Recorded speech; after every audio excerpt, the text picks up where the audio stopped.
આમ જો કામ કરી રહ્યા છે.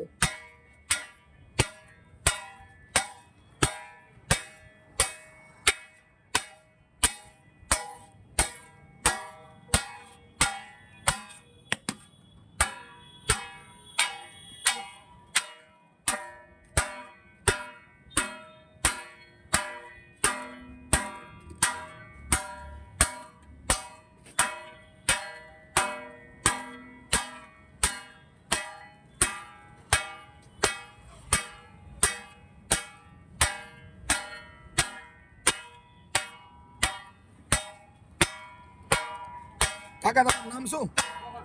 મોહનભાઈ. ક્યાં ગામના? હે ભચાઉના જ છો? મૂળ ક્યાં ના?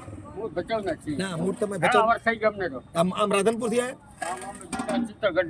કેના? રાજસ્થાન. એટલે ભચાઉમાં કેટલા વર્ષથી રહે છો? 50-60 વર્ષ થયા.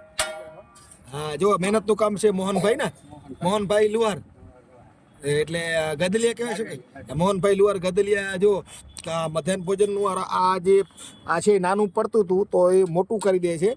આ જે ઢાંકવાનું જે છીપ છે ને મધ્યાહન ભોજનમાં આપણે મુઠિયા બનાવવા માટે ખપે ને, તો એ નાનું પડે છે તો એને મોટું કરવાનો આઈડિયા મોહનભાઈ આપ્યો કે તમે આને ટીપાવી દો, ચારે બાજુ આને ટીપાવી દેવાથી આ ઢંકાઈ જશે, બરાબર. એટલે એની સાઈઝ વધી જશે. એમ વિચાર કરો, મોહનભાઈનું આ દિમાગ છે કે સાઈઝ વધારી દીધી છે મોહનભાઈએ.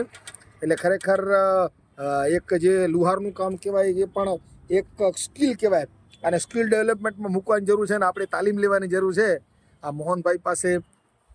એટલે આ મોહનભાઈ પાસે ને સ્કિલ ડેવલપમેન્ટની ખરેખર તાલીમ લીધા જેવી છે. એટલે મોહનભાઈ આપણને કૌશલ્ય શીખવાડે છે કે નાની વસ્તુ હોય તો એને એલ્યુમિનિયમની વસ્તુ હોય તો એને ટીપીને મોટી કરી શકાય ઢાંકવા માટે. એટલે એની સાઇઝ વધી જાય. એમ એક આંગળ મને કે ટીપી દઈશ ને તો તમારે મધ્યાહન ભોજનમાં જે છીબું ઘટે છે ને તો ઢંકાઈ જશે એમ. એટલે ખરેખર જો કેટલો ફેર પડે જો બતાવે જો. હા વાહ મોહનભાઈ વાહ. જો મોહનભાઈને આઈડિયા જો તમે, ખરેખર જબરજસ્ત છે આઈડિયા.